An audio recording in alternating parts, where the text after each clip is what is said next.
राना सनाउल्लाह उस वक्त interior minister था जब इमरान खान साहब के ऊपर साइफर जो है मुकदमा बनाया गया। खान साहब श्योरिटी देते रहे कि मैं आने के लिए तैयार हूँ। इस मुल्क के अंदर अदारों को आज़ाद कराने का वो एक सुनहरी मौका है। एजेंसियाँ हमारे बहनोई ब्रदर इन लॉ को उठा रही हैं। सो कॉल्ड वजीर आजम जो फॉर्म 47 के मुताबिक बना है, फॉर्म 45 में वो हारा हुआ है। बिस्मिल्लाहिर्रहमानिर्रहीम, इय्याका नअबुदु व इय्याका नस्तईन।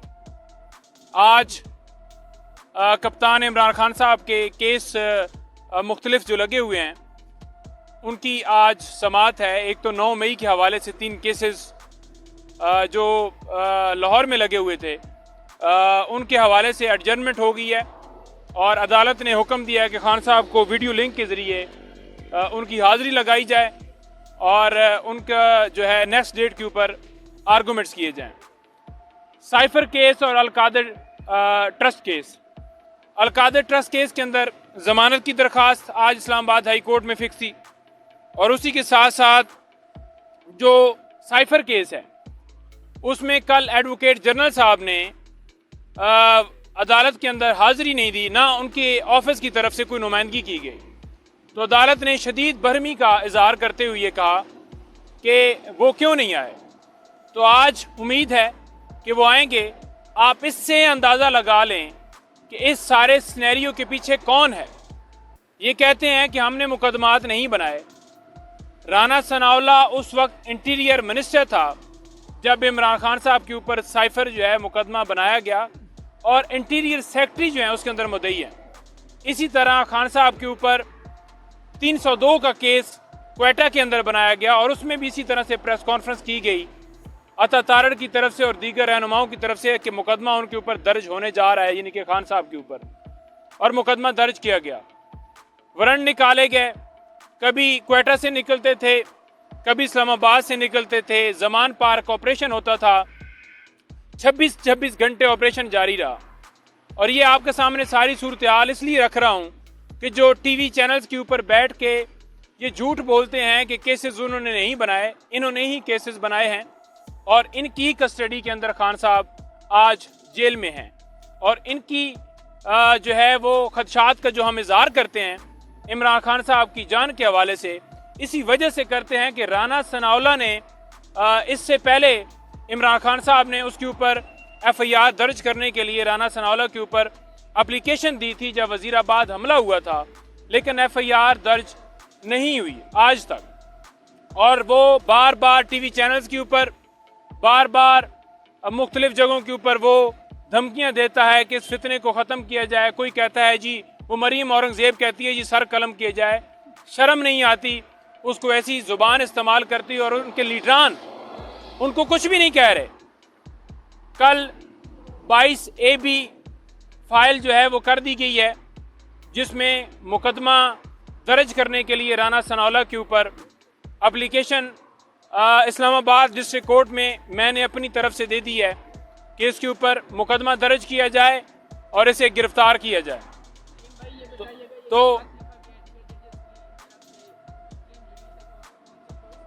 जी उसके हवाले से मैं बताना चाहूँगा कि ये सबसे पहले तो मैं कौम को मुबारकबाद देता हूँ कि अल्लाह ताला हक है।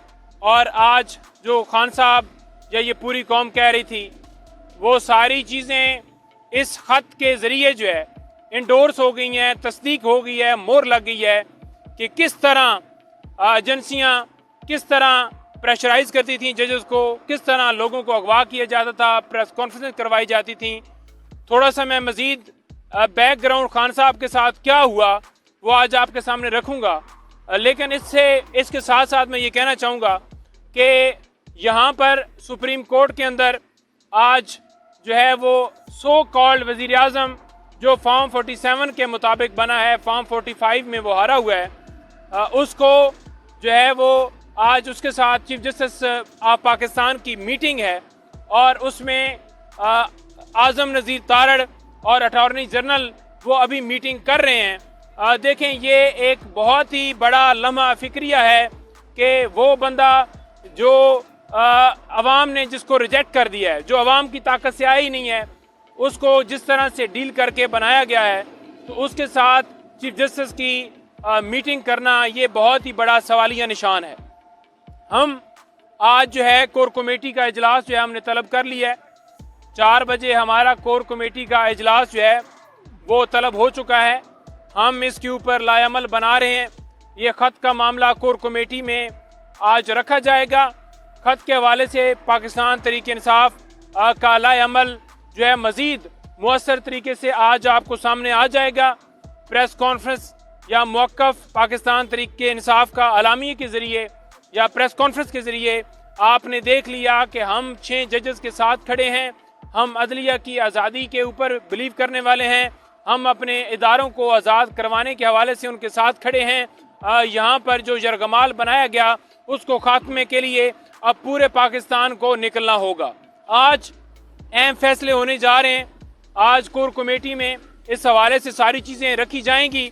इससे पहले मैं आपको बताता जाऊँ कि कोर कमेटी में मुख्तलिफ लोगों ने अपनी अपनी गुजारिशात रखी और मैंने भी कोर कमेटी के सामने ये गुजारिश रखी कि लॉयर्स मूवमेंट जो है वो स्टार्ट की जाए।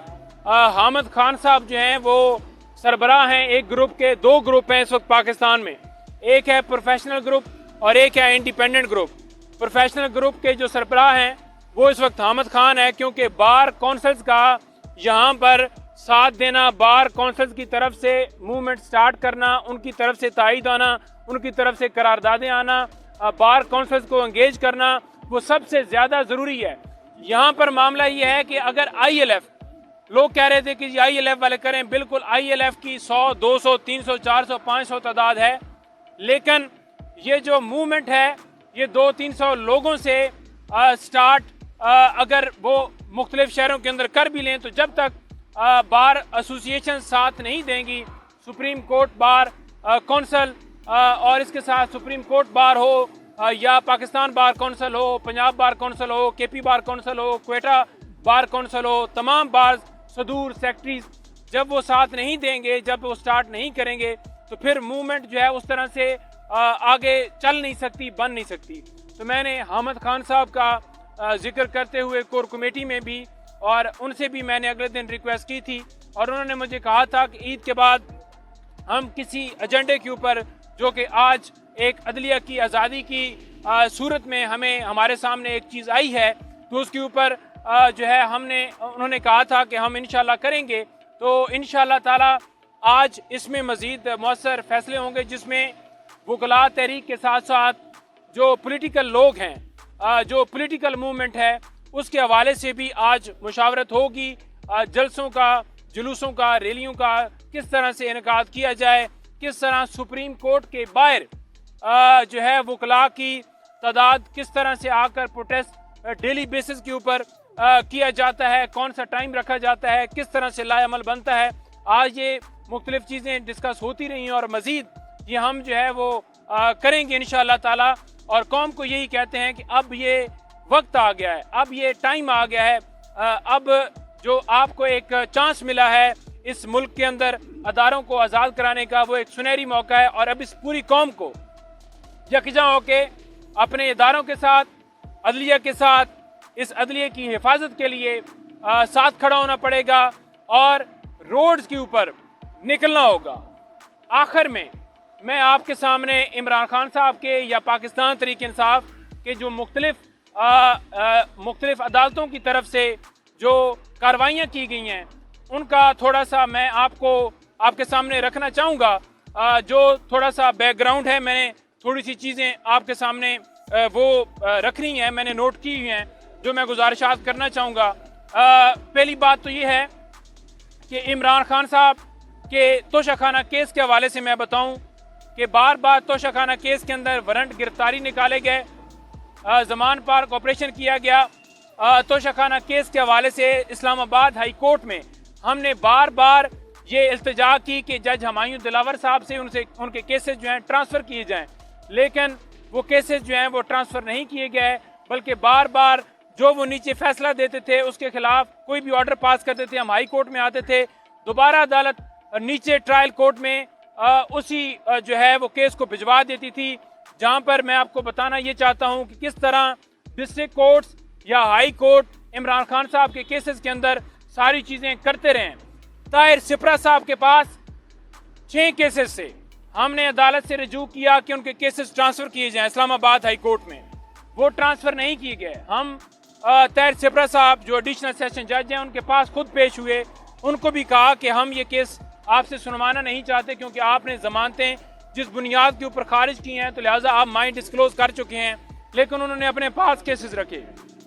इसके अलावा 130 से ऊपर इमरान खान के मुख्तलिफ दरखास्तें जो हैं इस्लामाबाद हाई कोर्ट ने यानी कि ख़ास तौर पर चीफ जस्टिस ने अपने पास रखी हैं। 130 से ज़्यादा दरखास्तें अपने पास रखी हैं, दूसरे अदालतों को ट्रांसफ़र नहीं की गई क्योंकि दूसरी अदालतें जो है मेरिट के ऊपर फैसला करना चाहती थीं, जिसके ऊपर उन्हें धमकाया जाता था, जिसके ऊपर उन तमाम जजेस ने इस्लामाबाद हाई कोर्ट के चीफ जस्टिस को ये मामला भिजवाया कि हमें एजेंसियां इस तरह से हरासा कर रही हैं, एजेंसियां हमारे बहनोई ब्रदर इन लॉ को उठा रही हैं, एजेंसियां जो हैं एक जज के घर में कैमरे लगा रही हैं, लेकिन चीफ जस्टिस साहब ने तमाम केसेस अपने पास रखे। इसके साथ मैं आपको बताना चाहूँ कि 26 घंटे ऑपरेशन जारी रहा। आमर फारूक साहब ने भी उन वारंट्स को कैंसिल नहीं किया। 26 घंटे लोगों के ऊपर जुल्म सितम होता रहा, जुल्म जबर होता रहा, खवातीन के ऊपर शेलिंग की गई, डंडे बरसाए गए और डिस्ट्रिक्ट कोर्ट के अंदर जो अदालत थी जिसने वारंट निकाले थे उसने भी वापस नहीं लिए। खान साहब श्योरिटी देते रहे कि मैं आने के लिए तैयार हूँ।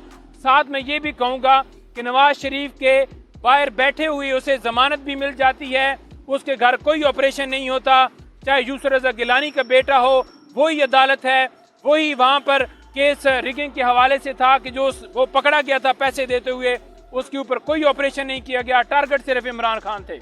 इसके अलावा मैं आपको बताना चाहूँगा कि खान साहब की सिक्योरिटी के हवाले से हम बार बार दरखास्तें जो हैं इस्लामाबाद हाई कोर्ट के सामने रखते गए, लेकिन इस्लामाबाद हाई कोर्ट ने नहीं आर्डर किया। खान साहब अपनी सिक्योरिटी के अंदर मुख्तलिफ अदालतों में पेश होते रहे और आज तक उसके ऊपर फैसला नहीं हुआ।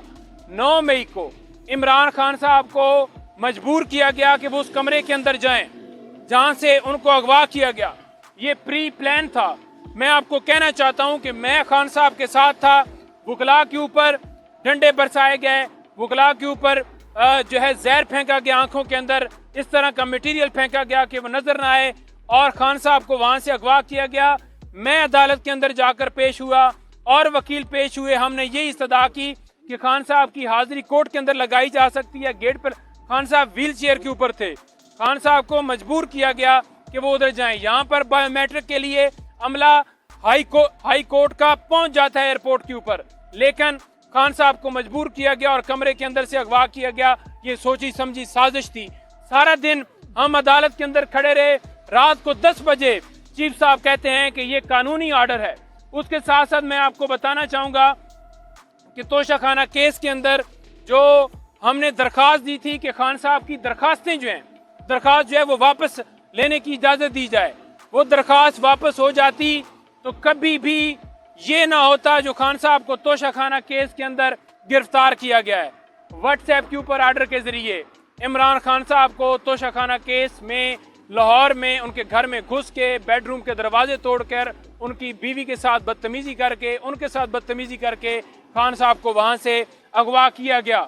इसके साथ साथ मैं ये कहना चाहूँगा कि ट्रायल चलता रहा है। जिस तरह से अदालतें वहाँ पर ट्रायल चलाती रही हैं, हम बार बार कहते रहे कि ये ओपन ट्रायल नहीं है, ओपन हो दुनिया देखे।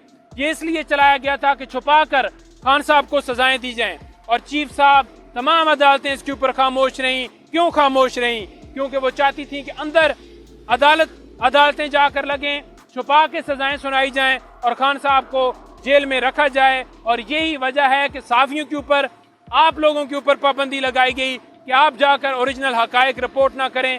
आज कोई साफे रिकॉर्ड के ऊपर मौजूद नहीं है, फिर भी केस चल रहा है। आज उसकी कोई डिक्लासिफाइड कॉपी मौजूद नहीं है, फिर भी केस चल रहा है। उसके अलावा मैं बताना चाहूँगा कि खान साहब को गिरफ्तार करके अटक जेल ले गए। किस कानून के तहत ले गए? हमने इस्लामाबाद हाई कोर्ट से रजू किया, लेकिन इस्लामाबाद हाई कोर्ट से रजू करने के बावजूद 2 महीने तक दरखास्त लटकाई जाती रही। खान साहब की जान के हवाले से हमें खदशात थे, हमने दरखास्त दी, लेकिन उसके ऊपर कोई फैसला नहीं किया गया। क्यों नहीं किया गया? ये सारी चीजें मैं आपके सामने ये गिनवा रहा हूँ कि खान साहब के साथ या पाकिस्तान तहरीक इंसाफ के रहनुमाओं के साथ क्या क्या जुल्म जबर किया गया अदालतों की तरफ से, जिसकी कड़ियाँ इस 6 जजेस के लेटर के साथ किस तरह मिलती हैं और किस तरह मोर साबित करती हैं, वो आपके सामने मैं सारी चीज़ें रख रहा हूँ। इसके अलावा लोगों को अगवा किया गया। अदालतों ने ये रिमार्क्स दिए कि अगर प्रेस कॉन्फ्रेंस करोगे तो आपको छोड़ दिया जाएगा, अगर प्रेस कॉन्फ्रेंस नहीं करोगे तो आपको अंदर रखा जाएगा। लोगों के घरों में छापे मारे गए, लोगों के घरों में उनकी बीवियों के बेडरूम तक घुस के उनको गिरफ्तार किया गया। क्यों नहीं उसके ऊपर एक्शन हुआ? क्योंकि ऊपर से एजेंसियां प्रेशराइज करती थीं, वो कहती थीं कि किसी सूरत आपने इनके केसेस नहीं सुने, अगवा होने का उनको पता था जजेस को, लेकिन वो बोल नहीं रहे थे। क्यों नहीं बोल रहे थे? क्योंकि वो ओपनली बाहर आकर नहीं कर रहे थे कि एक जज के साथ कुछ जाती होती है तो उसके साथ कोई खड़ा नहीं होता। आपके सामने है कि लास्ट टाइम ये रिसेंटली सुप्रीम कोर्ट के जज को जिस तरह से निकाला गया, उन्होंने इंटरनल तौर पर चीफ जस्टिस साहब को आगाह किया, लेकिन चीफ जस्टिस साहब ने उसके ऊपर खामोशी जाहिर की।